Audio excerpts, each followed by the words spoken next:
Hey there, Dio Goldengate And McMicken again. with the Golden Gate podcast. Right. Today, we went to the pub at the weekend, and I'll be honest, it was a damn good night. I really needed it. Had some fantastic drinks, some cocktails, but we stumbled across a conversation that's actually, as someone who isn't a hardcore gamer, it's actually one of the only things I find myself talking about with games. It's the idea of multiplayer gaming. Especially these days with Xbox Live being so successful, the PS3 being online as well, the other one being online as well. This is coming from a Wii owner. I can make those jokes, but yeah, I don't know. Do you think, Dio, that online gaming is going to take away from in our childhood when it was basically you're in the same room as someone? Do you think it's better or worse? Personally, as far as multiplayer gaming goes, my probably the earliest exposure would be just basically playing either GoldenEye or Perfect Dark against my brother for a few hours. Oh yeah, classics for the N64, absolute classics.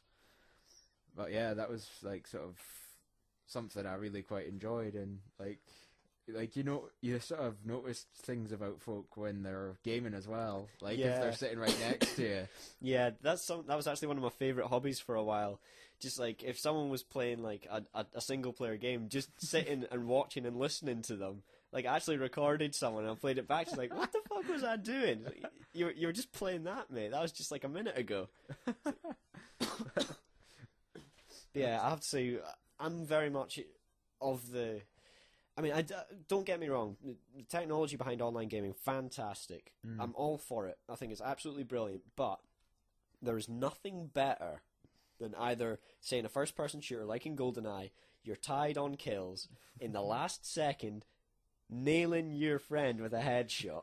There is no better feeling in the world, purely because, if you play it single player, if you get killed in the last second, you think, "Oh bugger," you're really angry. But add to that your best mate rubbing it in your face. It's just a brilliant experience, on both sides of it, because it all comes about. It's all swings and roundabouts. There's actually something I've noticed between the older generation of gamers and the newer generation of gamers. You and me are obviously, I would say we're both older gamers, even though I suppose in retrospect, yeah. Because I've noticed something about when you're playing online, you'll get all the newer players, they will always pick automatic weapons and stuff, on these online games. Yeah. But if you get an older player, it will always be something like a Magnum, just because they love that last feeling of bang, got you, bitch. Yeah, when you guys, it's either automatic weapons or things that explode and have huge attack range. Just because they're not as good as us, let's be honest. But yeah, I personally find it quite satisfying in a first-person shooter if you're even if you're not sniping, if you've just got someone at range, say you've got a pistol or a Magnum, nailing someone from the other side of the level. Oh, it's a beautiful feeling. You actually get a lot of satisfaction out of it, I find. I remember the original Halo. I terrorized Kieran with a pistol. You had in Halo, the original Halo, everyone would use the sniper. Oh, that on the level with the two forts either side. Yeah. Everyone would use the sniper, and I worked out how to snipe Kieran with a pistol. It annoyed the hell out of him. Beautiful. But yeah, I have to say I'm not a PC gamer, and I know there's a lot of I don't know if it's real tension, but there's a lot of mock tension between PC gamers and console gamers, and console gamers are just embracing online gaming at the moment, not for the first time, but they're still quite new to it. Yeah. And online gamers have always known, on the PC side of things, that a game can just work solely on online play, an MMO.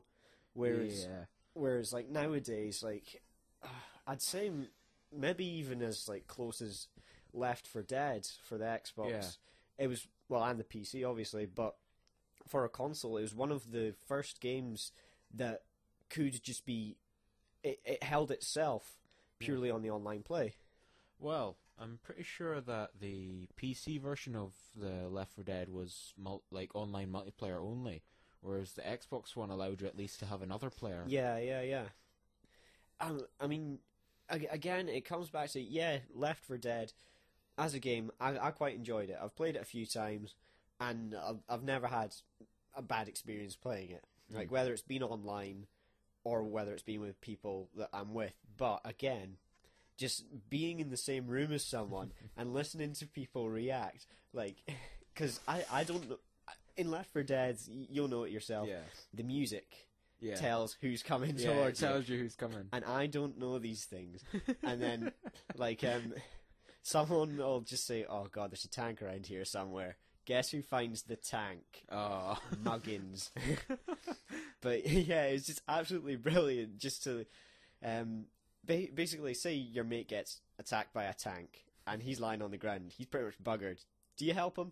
No. Exactly. You never help your mate. You run away.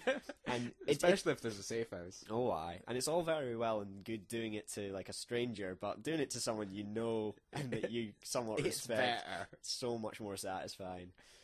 God. Well, I was actually just bringing it back to you mentioned MMO gaming earlier. Aye. And, of course, the MMO gamers have a sort of reputation as zombies. And it was actually found in a clinical study that gamers, like intensive gamers, like sort of your hardcore, the ones that don't go outside, they're actually found to sort of have the same brain patterns as a crack addict. I suppose it's the same as any addiction, to be honest. Yeah. Pardon me. It might explain the slightly zombified look. Yeah, I mean, I'll be honest, I'm quite ignorant when it comes to, when I, basically, as soon as someone mentions Warcraft, I turn off. I cannot be arsed with that. It's especially the whole elitism that goes along with it. And, like, it's something that's come around in, like, most of RPGs since then. It's the fact that everyone will go on about equipment. And stuff like that. Usually that stuff's supposed to enhance the gameplay. It's not what decides the gameplay. Yeah, definitely. But I don't know. I mean, this is no disrespect to like you or anyone else, but I mean, I do like RPGs. Like I'm pretty much an old school Final Fantasy fanboy. Yeah. I'm more than happy to admit that. But when it comes to MMOs and like all this like +4 and like all this like dice rolls and stuff, I can't get into it. It's just not my thing. I think the only vice I have towards that sort of thing with Plus is, of course, the old Dungeons and Dragons. I'm part of a proper D&D group rather than an online one. I think to be honest, out of the two, I'd probably say that like the old school one where you are like sitting in a room and you actually have to use your imagination. Yeah. I think that's a lot better. I mean, that's why I was so bad at it, because I don't have an imagination. Well, that's what I'm blaming, at least. But even that sort of thing, it's like, even though there's no visual, it's still a game, and you still got the people around you laughing and everything. Exactly, yeah. You'll get like in-house jokes just going on the fly. Yeah, and like I know from like you telling me stories and me having experienced it, you can do anything within reason. As long as you make it feasible, you can do anything. And let's compare that to, say, like World of Warcraft. In a thing like World of Warcraft, you are always doomed to be a nobody. Yeah, because like there's so many players on it. Yeah. And everyone's striving towards the same thing. And at the end of it, after putting hours and hours, days, months, maybe even years of effort into it, they finally discovered they've wasted their life. Yeah. I mean, I'll be honest with you.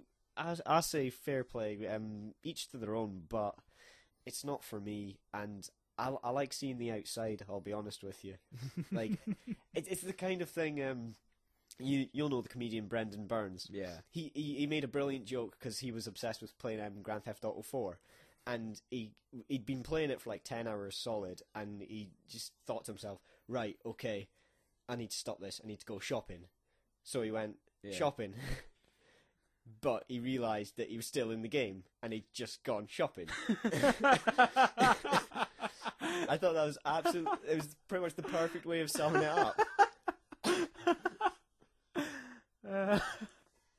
Oh god. I don't think I've ever fallen for that one somehow.